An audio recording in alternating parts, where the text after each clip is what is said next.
Nagbabalik ako ng balita. Bakiigan pabrika na gumagamit umano ng magic sugar sa mga pagkain pambata sinalakay ng NBI. Itinanggi naman ng abogado na may-ari ng pabrika ang mga akusasyon. Darito ang report ni Cesar Apolinario.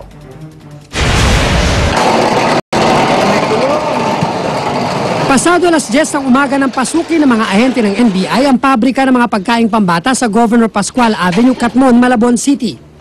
Sa hawak na search warrant ng NBI, nakasaad na positibo sa sodium cyclamate ang mga produkto gaya ng Little Cup Pudding, Jelly Stick at Little Cup Crystal.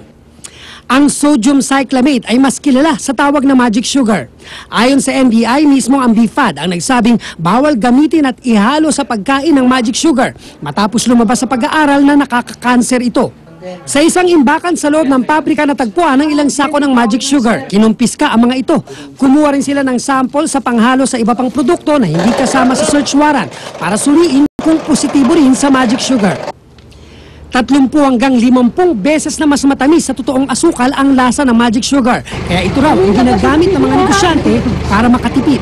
Itinanggi naman ng abogado ng may-ari ng pabrika na may illegal silang ginagawa. Unang-una siyempre, ang aming we are not violating any law. Kami, mayroon naman kaming certification from the BFAD about the operation of this company. Hindi muna nagbigay ng pahayag sa kamera ang mga tauhan ng NBI na inabutan namin sa raid.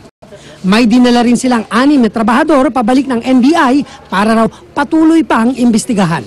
Para sa unang balita, Cesar Apolinario reporting.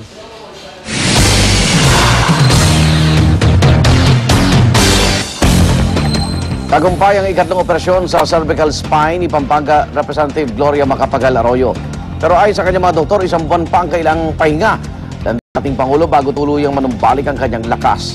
Darito ang report ni John Consulta. Tagumpay na raw may tuturing ang ikatlong operasyon kay Pampanga Representative Gloria Arroyo. Ayon sa kanyang surgeon, walang naging komplikasyon at